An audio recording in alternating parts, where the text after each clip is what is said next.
ఫోన్పేనా వేస్తారు మెమరీస్ కోసం మీరు నేను కాలేజ్ పోయినప్పటి నుంచి చూస్తున్నాను కదా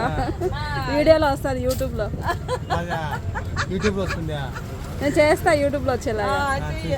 ఈ ఆంటీ వాళ్ళు నాకు చిన్నప్పటి ఛానల్ ఉంది అంకుల్ చాలా ఇయర్స్గా వీళ్ళు బజ్జీలు ఇక్కడ వేస్తూనే ఉంటారండి నా చిన్నప్పటి నుంచి అంటే 20 ఇయర్స్ బ్యాక్ అనమాట 20 ఇయర్స్ నుండి నాకు చాలా బాగా తెలుసు అనమాట సో మేము కాలేజ్కి వెళ్ళేటప్పుడు కూడా బస్ కోసం వీళ్ళ షాప్ దగ్గరే వెయిట్ చేసేదాన్ని అనమాట సో ఇక్కడే కూర్చొని బజ్జీలు కూడా తినేవాళ్ళము ఇంటికి వచ్చేటప్పుడు బజ్జీలు తీసుకొని వచ్చేవాళ్ళం అనమాట మా నాన్న కూడా ఎప్పుడైనా సరే బజ్జీలు ఇక్కడ నుంచి తీసుకొచ్చి ఇచ్చేవాళ్ళు చాలా బాగుంటాయండి ఇక్కడ బజ్జీలు చాలా టేస్టీగా ఉంటాయి అన్ని రకాల బజ్జీలు ఉన్నాయండి బజ్జీలు ఎగ్ బజ్జీ తర్వాత మసాలా బోండా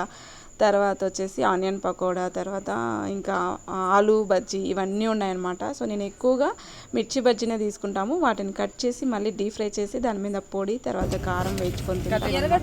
నేను ఎప్పుడు తీసుకున్నా ఇవే తీసుకుంటా నాకు ఇవే నచ్చుతాయి మా నాన్న కూడా ఎక్కువగా తీసుకొస్తూ ఉండే ఇవే తినేవాళ్ళం అనమాట స్పైసీగా టేస్టీగా భలే ఉంటాయి వీళ్ళ దగ్గరే చాలా బాగుంటాయండి ఇంకెక్కడ కొనేవాళ్ళం కాదు మాకు 20 ఇయర్స్గా తెలుసు కాబట్టి నేను ఖచ్చితంగా చెప్పగలను సో తర్వాత ఇంటికి తీసుకొచ్చి స్పైసీగా ఈ బజ్జీలు వేసుకొని